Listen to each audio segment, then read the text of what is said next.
Привет!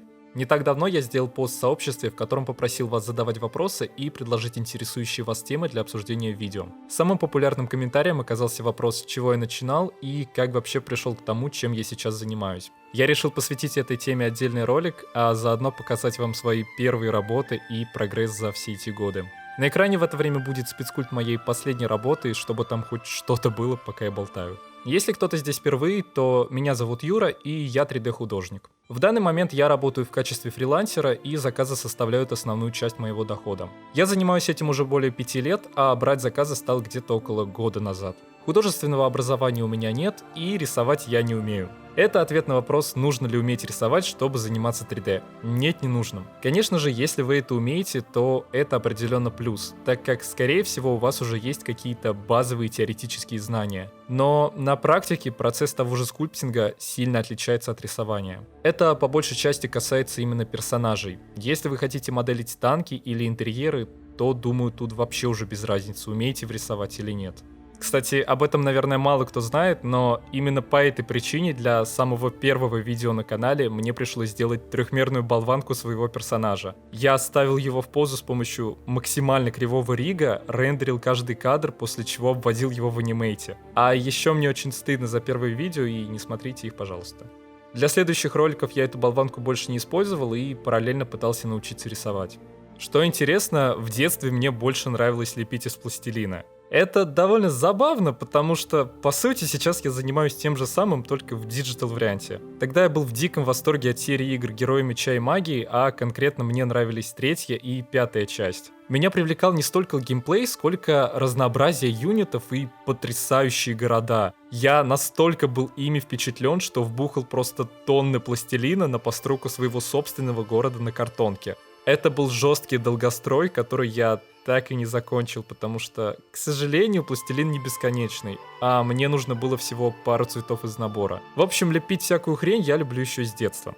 К знакомству именно с трехмерной лепкой меня впервые подтолкнули вторые симы.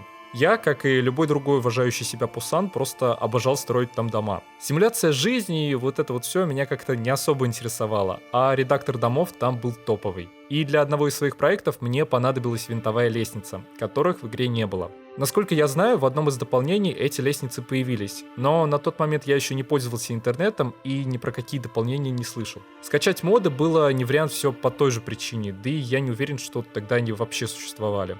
Короче, симов мне стало мало, и я спросил у родителей, нет ли какой-нибудь программы, в которой можно строить более крутые дома, и чтобы там были винтовые лестницы. В ответ они мне дали диск с какой-то доисторической версией 3D Max, добавив, что где-то у нас к нему есть самоучитель. Мне тогда было лет 10, и я даже не мог самостоятельно установить программу на компьютер.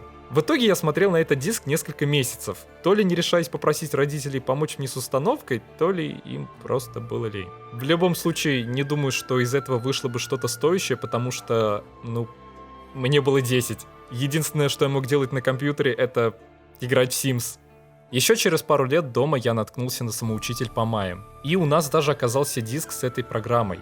Вообще, я сейчас думаю и не понимаю, откуда у нас было столько дисков, а главное, зачем. Наверняка же они все были пиратские, купленные в переходах за 100 рублей. Короче, в тот раз я снова загорелся темой 3D-шки и осознанием того, что мне больше не нужен пластилин. Ведь я могу отгрохать город в 10 раз круче в 3D и... О господи, я даже сам установил программу. Но надолго меня не хватило. Я выполнил несколько уроков по этому самоучителю, пока не понял, что это говно какое-то.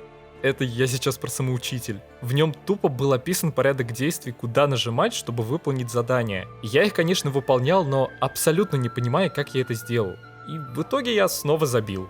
В 2011 я узнал об игре Spore, которая также оказала довольно большое влияние на мою дальнейшую деятельность. Если вдруг вы впервые слышите об этой игре, то это что-то вроде симулятора эволюции, где вы начинаете с клетки и развиваете ее до разумного существа. После чего отправляете его в космос нагибать остальную часть галактики.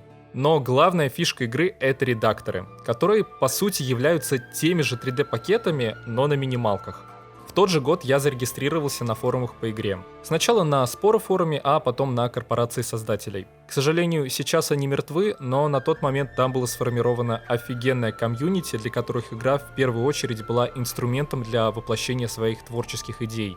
Также в игре был редактор приключений, в котором можно было создавать целые карты со своими объектами и персонажами. Это было чертовски круто и пробудило во мне интерес к созданию игр. И в 2013-м мы с одной моей очень хорошей подругой решили сделать свою игру. Думаю, такая мысль приходила в голову многим. Когда вам лет по 15, и вы такие: господи, сейчас замутим игру, просто лучший инди-проект года, в Стиме продавать будем, Хесус летсплей запишет, и всякое такое. Если коротко, то игра должна была быть про пастушку по имени Астрид. То ли проклятую ведьмой, то ли она сама ею являлась, а ее овцы по ходу игры должны были обратиться в волков. В принципе, концепция интересная, но на тот момент она больше представляла из себя типичные подростковые пиздострадания с референсами в сторону религии. Ну такое. Хотя на тот момент я очень сильно горел этой идеей, благодаря чему вплотную занялся изучением блендера. Это самая ранняя работа, которую я смог найти. Сделана она была примерно в феврале 2013 по какому-то уроку на YouTube. Ну а следом я сделал свою первую голову, и у нее почему-то была квадратная шея. Эту работу я также делал по уроку, причем устаревшим уже даже на тот момент методом. Это когда ты берешь две фотографии спереди и сбоку, накидываешь их на плейны и полигонами пытаешься их обвести. О скульптинге я узнал чуть позднее, а перед этим, уже точно не помню почему, но с блендера я перешел на Maya. В ней я тоже какое-то время делал фигню по урокам, но теперь уже позволял себе вносить в работу отсебятину, а не просто тупо копировать модели. В это же время я познакомился с Morrowind'ом, и мне дико захотелось сделать что-то оттуда. Я нашел довольно известный арт города Балмора и попытался его повторить. Но почему-то быстро забросил эту работу и кроме набережной со Силдстрайдером ничего не сделал. Но Силд получился крутой, мне он до сих пор нравится. Примерно в то же время я узнал о ZBrush. Это моя первая работа в нем, я честно пытался сделать героиню нашей перспективной игры, разработку которой, если ее так можно назвать, мы довольно быстро забросили. Эту модель я тоже не доделал. Мне хотелось сделать ей волосы и накидать какую-нибудь одежду. Но на тот момент вот это вот был мой максимум. Далее, на протяжении 2-3 лет я продолжал периодически что-то скульптить. Но делал я это крайне редко, и в основном это были просто летающие головы. Иногда, конечно, я выходил из зоны комфорта и делал модели в полный рост. Была даже пара анатомических статиков, но в целом прогресса за эти годы практически не было. В то время для меня это было чисто хобби, я не планировал связывать с этим свою жизнь и вообще не знал, чем хочу заниматься. У меня не было цели стать крутым художником и устроиться в какой-нибудь Blizzard. Все работы я делал в стол, не получая никакого фидбэка, за исключением буквально пары друзей. Кстати, многие спрашивают, как я изучал ZBrush. Я учил его по урокам Алексея Еремчука, на ютубе до сих пор можно найти их перезаливы. Не знаю, рекомендовать ли их сейчас, возможно, за это время появились более хорошие и актуальные лекции. Все-таки за эти годы вышло несколько обновлений, инструментарий расширился и подход к работе тоже слегка изменился. А вообще мне в свое время хватило пары вводных занятий, после чего я уже гуглил решение конкретных задач. В конце 2014-го мне начало казаться, что 3D это вообще не мое, и я решил уйти в рисование. За месяц я сделал несколько работ, большая часть из которых была с рисовками. Конечно же, я нигде их не публиковал, и более того, все это время я чувствовал себя не в своей тарелке. Рисование не приносило никакого удовольствия, и у меня началась ломка по 3D, вплоть до того, что мне даже снилось, как я скульпчу. Конечно же, я снова вернулся к этому, а в 2015-м сделал первую модель с текстурами и рендером. В тот момент я чувствовал себя уже более уверенно, и начиная со следующей работы, я стал заливать их в ВК. Фидбэка не было, в тематических группах мои работы собирали в несколько раз меньше лайков, чем работы других художников. И вообще все было как-то не очень. Каждый раз у меня опускались руки. Я просто не понимал, что со мной не так. Дело даже не в том, что я получал негативную реакцию, скорее наоборот, меня как будто целенаправленно игнорировали. И я до сих пор считаю, что хуже критики или любого другого негативного фидбэка может быть только полное его отсутствие. Но, несмотря на все это, я продолжал развиваться. А в декабре 2016-го создал страницу на ArtStation, выложив туда модельку Гермионы. И тут я охренел. Потому что каким-то очень странным образом моя работа оказалась первой в трендах. А в тот день на меня подписалось около 200 человек.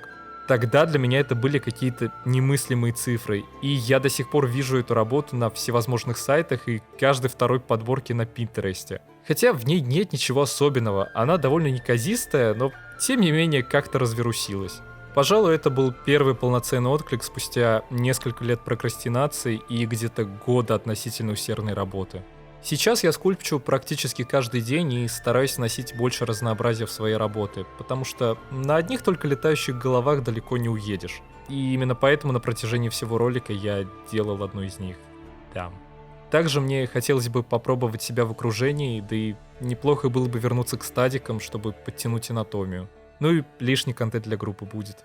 Я надеюсь, моя болтовня замотивирует вас на какой-то движ, потому что я сам очень люблю смотреть такие ролики, где люди делятся своими первыми работами и рассказывают, как они вообще к этому пришли и что их сподвигло. В некоторых из них ты узнаешь себя и понимаешь, что эти чуваки тоже поначалу делали херню какую-то, вот прям как я сейчас. Но они не бросили и продолжили развиваться, чего я, собственно, и вам желаю. Ну а эту работу вы, как всегда, сможете найти в моей группе ВК, ссылка на которую есть в описании. А более старые работы, но не настолько, как те, которые я показывал сегодня, лежат на моей личной странице, на которую вы тоже можете подписаться. Ну и Инстаграм, там, Твич, все дела. Спасибо за просмотр и до свидос.